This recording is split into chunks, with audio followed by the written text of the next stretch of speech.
Le titre de ce livre, c'est le dessein éternel de Dieu, de la création de l'homme à l'image de Dieu. Le dessein éternel de Dieu, de la création de l'homme à l'image de Dieu.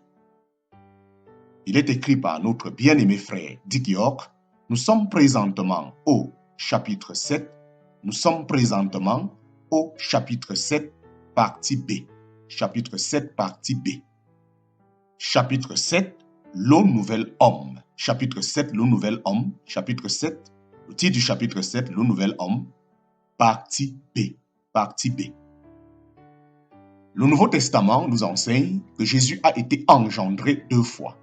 Cela peut sembler être une nouvelle doctrine surprenante pour certains, mais elle est clairement enseignée par l'apôtre Paul. La première fois, Jésus a été engendré par le Saint-Esprit dans le sein de la Vierge Marie, qui a accouché dans l'étable de Béthléem. Dans ce cas, Jésus est né pour mourir. La deuxième fois qu'il a été engendré, l'apôtre Paul l'a appelé le premier-né d'entre les morts. En prêchant aux Juifs d'Antioche de Pisidie, Paul leur a parlé de la résurrection de Jésus. Se référant aux promesses faites par Dieu au Père de la nation d'Israël, il a dit « Dieu l'a accompli pour nous, leurs enfants, en ressuscitant Jésus, selon ce qui est écrit dans le psaume 2e. Tu es mon fils, je t'ai engendré aujourd'hui. » En décrivant la naissance humaine de Jésus, la Bible dit qu'il a été engendré par Dieu. Le même terme est utilisé pour décrire sa résurrection. Le fait que Jésus soit le premier-né dans les morts est significatif. Lorsque la parole parle de sa naissance humaine, il est le seul fils engendré. Il est le seul fils engendré. Aucun autre fils de Dieu n'a été physiquement engendré par Dieu. Mais lorsque la parole parle de la résurrection de Jésus, il est le premier engendré d'entre les morts. Il est le premier engendré d'entre les morts. En le décrivant comme le premier, il est évident qu'il y en aura d'autres qui suivront. Il y en a d'autres qui suivront et qui, en leur temps, seront aussi engendrés d'entre les morts. Seront aussi engendrés d'entre les morts. Il y a une différence entre l'homme que Jésus était dans sa naissance humaine et l'homme qu'il est dans sa résurrection. Lorsqu'il est venu au monde par Marie, il est venu à l'image de la chair pécheresse. Il était le même type d'homme que celui que Dieu avait créé pour Adam. Un homme qui, en raison de sa capacité à choisir et désobéir, avait le potentiel du péché et de la mort. Jésus était né pour mourir. Et il est mort, sa vie a été sacrifiée en rançon pour la multitude. Sa mort nous a réconciliés avec Dieu. C'est-à-dire qu'elle a supprimé la barrière du péché qui nous empêchait de nous approcher de Dieu. Mais malgré cela, c'est sa vie et non sa mort qui nous sauve. Mais malgré cela, c'est sa vie et non sa mort qui nous sauve. Sa mort nous a réconciliés avec Dieu, c'est-à-dire qu'elle a supprimé la barrière du péché qui nous empêchait de nous approcher de Dieu. Mais malgré cela, c'est sa vie et non sa mort qui nous sauve. Par conséquent, pour être notre sauveur, Jésus doit vivre. Et il le fait. Il a été engendré à nouveau, cette fois d'entre les morts. Sa mort nous a réconciliés avec Dieu, c'est-à-dire qu'elle a supprimé la barrière du péché qui nous empêchait de nous approcher de Dieu. Mais malgré cela, c'est sa vie et non sa mort qui nous sauve. C'est sa vie et non sa mort qui nous sauve. Par conséquent, pour être notre sauveur, Jésus doit vivre. Et il le fait. Il a été engendré à nouveau, cette fois d'entre les morts. Il y a maintenant une différence. Il n'est pas comme le premier Adam, dont le corps mortel était maintenu en vie par le sang humain qui coulait dans ses veines. Il n'est pas comme le premier Adam, dont le corps mortel était maintenu en vie par le sang humain qui coulait dans ses veines. Il est maintenant un homme immortel, vivant pour toujours par l'Esprit de Dieu. Alléluia. Amen. Il est maintenant un homme immortel, vivant pour toujours par l'Esprit de Dieu. Alléluia. Amen. Il est le premier engendré d'entre les morts, et tous ceux qui croient en lui seront comme lui lorsque le plan temporel de Dieu sera terminé et que son dessein éternel sera accompli en nous. Il est le premier engendré d'entre les morts, et tous ceux qui croient en lui seront comme lui lorsque le plan temporel de Dieu sera terminé et que son dessein éternel sera accompli en nous.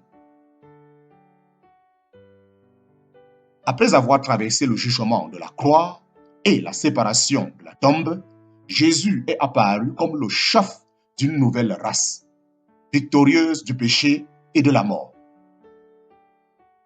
C'est ce que Dieu voyait quand, au commencement, il a regardé le deuxième homme au-delà de la race d'Adam et a dit « Faisons l'homme à notre image ». Après avoir traversé le jugement de la croix et la séparation de la tombe, Jésus est apparu comme le chef d'une nouvelle race, victorieuse du péché et de la mort. C'est ce que Dieu voyait quand, au commencement, il a regardé le deuxième homme au-delà de la race d'Adam et a dit « Faisons l'homme à notre image ». Jésus, confronté aux options d'Adam, a choisi de faire la volonté du Père même jusqu'à la mort, au-delà de laquelle la possibilité de faire autrement n'existait plus.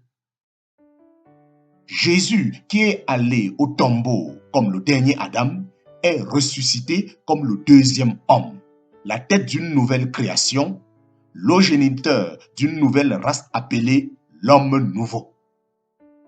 Jésus, qui est allé au tombeau comme le dernier Adam, est ressuscité comme le deuxième homme, la tête d'une nouvelle création, l'ogéniteur d'une nouvelle race appelée l'homme nouveau.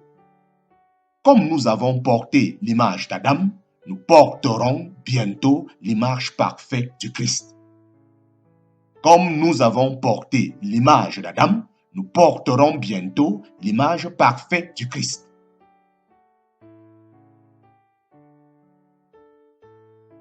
Jésus, qui est allé au tombeau comme le dernier Adam, est ressuscité comme le deuxième homme, la tête d'une nouvelle création, le géniteur d'une nouvelle race appelée l'homme nouveau. Comme nous avons porté l'image d'Adam, nous porterons bientôt l'image parfaite du Christ.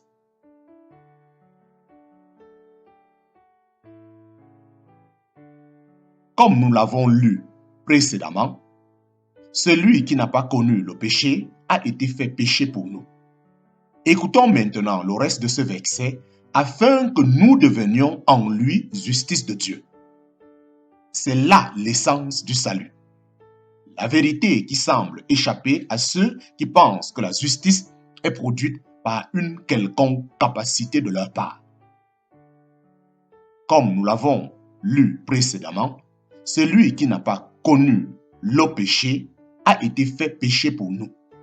Écoutez maintenant le reste de ce verset. Afin que nous devenions en lui justice de Dieu. C'est là l'essence du salut, la vérité qui semble échapper à ceux qui pensent que la justice est produite par une quelconque capacité de leur part. La vérité qui semble échapper à ceux qui pensent que la justice est produite par une quelconque capacité de leur part à agir d'une manière qui satisfasse Dieu. C'est ce que Curtis,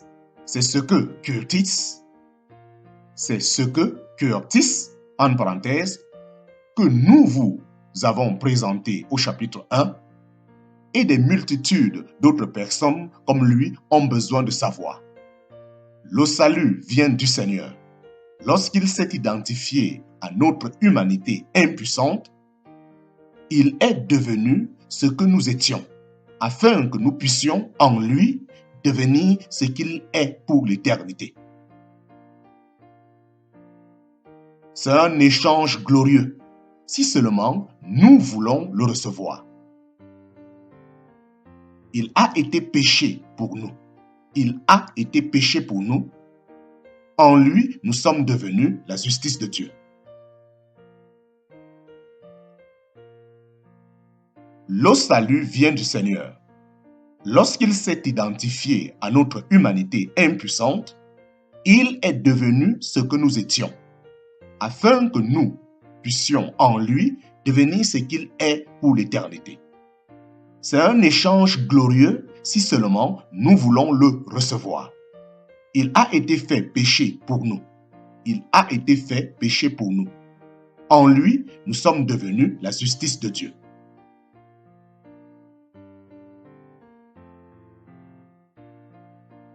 Nous ne comprenons peut-être pas tout cela. Les disciples de Jésus non plus. Comme ils étaient incrédules alors qu'il se tenait devant eux dans son corps ressuscité.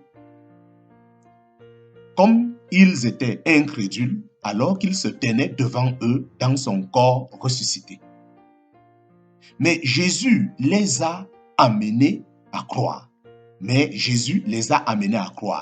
Touchez-moi, dit-il. Un esprit n'a pas de chair et d'os comme vous me voyez en avoir. Un esprit n'a pas de chair et d'os comme vous me voyez en avoir. Puis, il mangea avec eux. Il devait être témoin qu'il était vivant. Mais s'il l'avait vu mourir, c'est là le cœur de l'évangile. Non pas la bonté de l'homme, ni même l'effort de l'homme pour être bon, mais la résurrection physique de Jésus et la vie qu'il transmet à tous ceux qui le reçoivent. Puis, il mangea avec eux. Il devait être témoin qu'il était vivant, même s'il l'avait vu mourir. C'est là le cœur de l'évangile. Non pas la bonté de l'homme, ni même l'effort de l'homme pour être bon, mais la résurrection physique de Jésus et la vie qu'il transmet à tous ceux qui le reçoivent.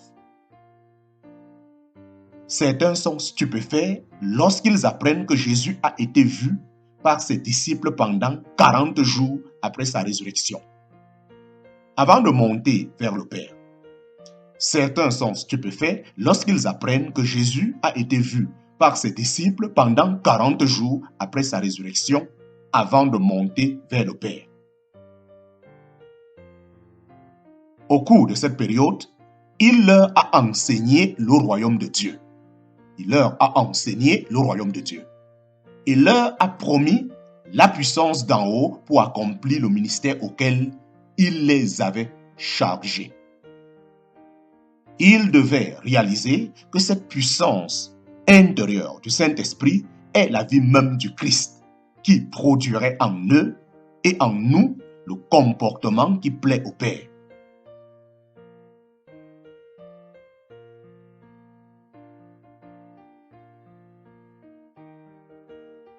Certains sont stupéfaits lorsqu'ils apprennent que Jésus a été vu par ses disciples pendant 40 jours après sa résurrection, avant de monter vers le Père.